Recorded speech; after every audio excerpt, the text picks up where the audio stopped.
Can you come?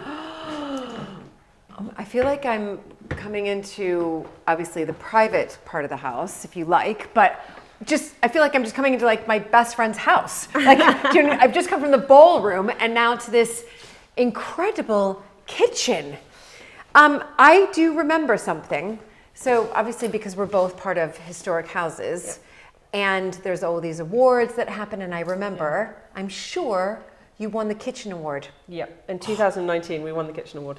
Yeah. Right, I remember. So they started it all up because the first thing that many generations do now, many family members do when they take over the house, is put in a new kitchen because they're so family based. They want, space for the whole family to be in one room. They don't have the staff they used to. So now they wanted to have a prize for innovative putting kitchens into these big old houses and making the heartbeat.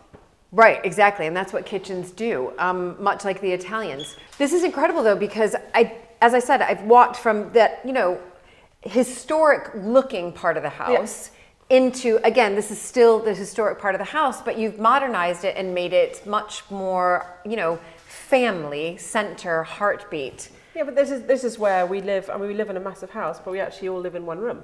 Right. Ironically. Yeah. So I've got 3 children, 3 dogs. We all live here. This is home. This is the beating heart. Yeah, and it's wonderful just to see the difference and really how these houses have evolved. Yeah. And we're much more relaxed now, which is... And we don't have huge retinue of staff either, so... But what is interesting is that we now, as historic house owners, we do everything ourselves. Yes, I think when this house was running at its best in about sort of 1870s, they had 17 house staff, 20 gardeners, grooms, goodness knows what else, 2 walled gardens, 5 acres of glass houses. It's incredible. Now, none of that. It's Tesco's. No, right. That's exactly right. None of that.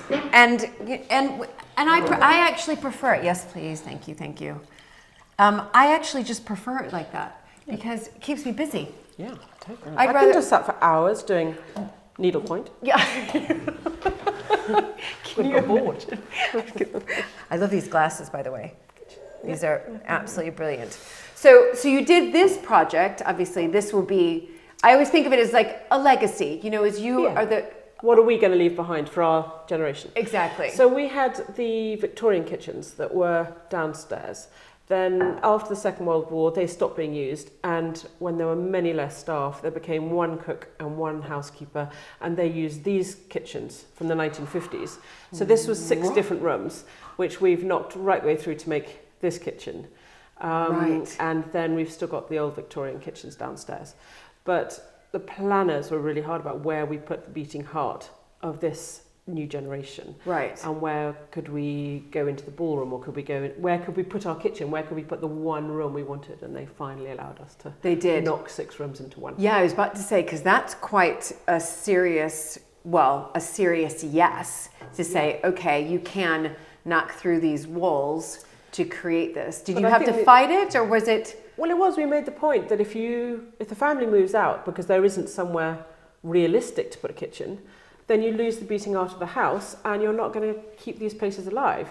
One suggestion was we had our flat upstairs. Well, imagine taking all your shopping upstairs and then the milk leaks and it goes all over the carpet. The whole thing with small children doesn't work. No. So it had to be somewhere that we lost a little bit of the old history, but in doing so made a bit of the next history. Well, that's perfectly put. And also, look at this view here as well. I mean, this is spectacular.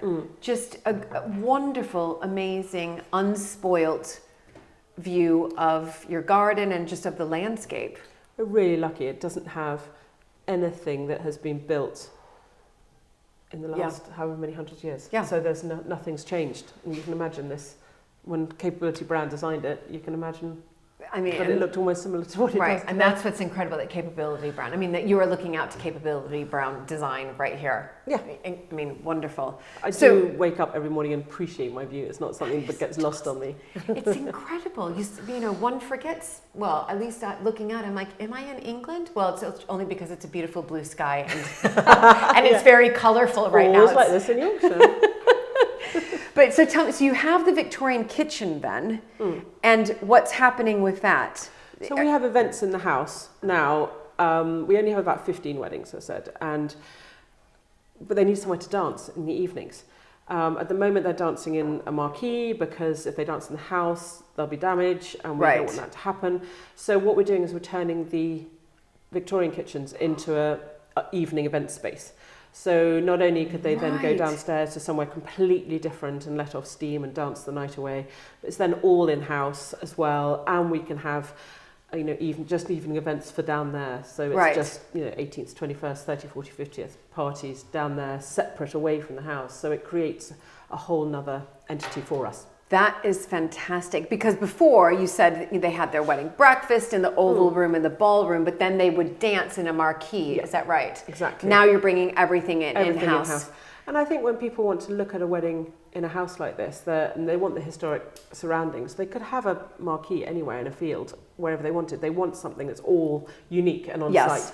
And in Yorkshire, we're lucky that there's a lot of really big old houses. So we've got to differentiate ourselves from everybody else, and a nightclub sort of stroke events place seemed like a good idea. It's brilliant. Can I come to the launch party? Yes, please. Please. But I'd also, I'd like to view it as well, because when I was walking down the drive, I saw the digger out there. So when did that start? And how long will it take? About a month ago, and it should be finished in about 6 months. So it's all, the building is down there. We're creating a new entrance, so you don't have to come in through the house to get to it, so it can be its own space. But it should be finished quite soon. But at the moment, it's still pretty raw. Yeah. But it's wonderful that I do visit a lot of historic houses just so I can sort of meet the owners, and also get some ideas and, of course, look at the history. But I think more importantly, for me, is seeing what the owners are doing to make sure that they have this sort of lasting legacy. And we are living in houses that have become our business. We're living above the shop. Yep. So I always remind people when they say, your house is amazing, Mapperton, it's beautiful. I'm like, well, it is, but it's also a business. In order to restore the tapestries or repair for the roof and to make sure that the stonework is done correctly in the windows, usually for most of us, it's about opening up the house in some sort of way. So downstairs is totally, you'll see there's nothing in there, it's just the shell. But it was damp and it was in need of a lot of restoration. So if we can then develop it, use it, pay off what we've borrowed to make it work, and then after that we've got an area of the house that wasn't used and is now being used. Yes.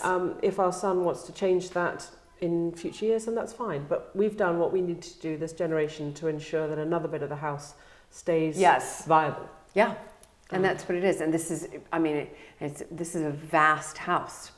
And as you said, those two wings were added on. There's a lot of work that goes into this. Yeah, but I think the family, when they were in the sort of 1870s, when they were running at their best, they had parents, 13 children, 17 house staff. So you're constantly got, in your 30s, of number of people in here without any guests. So it was running as a big ship. Right, it was running.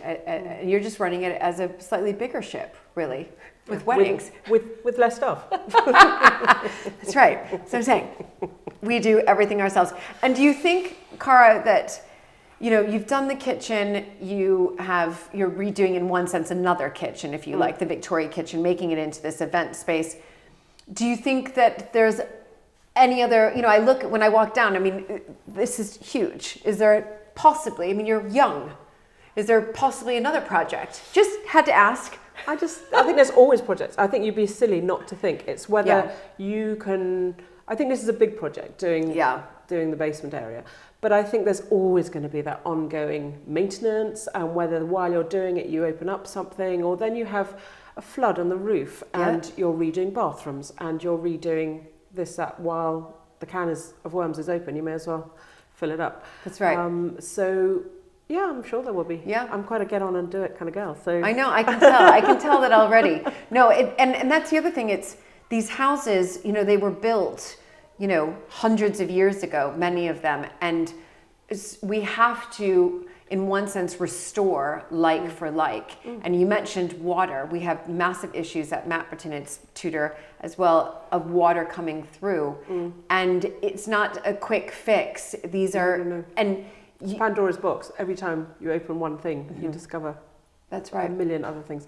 Getting planning permission, you have it for one thing, but you have no idea what you're about to enter into. So we've got so many ends saying, well, if scenario A happens, then we go down this route, and if scenario B happens, we go down that route, and it's like a maze of not knowing where we're going to end up on this journey. But it should be fun. Yeah, it's fun, and it keeps us busy, and it's also, I think, preserving it for future generations. We know what happened. Yeah. You and I both know what happened after the First World War and after the Second World War. So many houses were sold, were left in ruin, were pulled down. Yes. And now we've come from that period and have learned a lot, thinking we can never let that happen again. No. And that's why these houses... We've got to adapt to this world and adapt to how we can run them, because we can't run them in the way that they were built. No. So we have to run them in the way that we can manage in today's age. It's perfectly put. Perfectly put. Well, cheers to that. To my lovely Birdsall mug. Can I buy one of these? You can have one of them. Okay, thank you. It'll be my souvenir.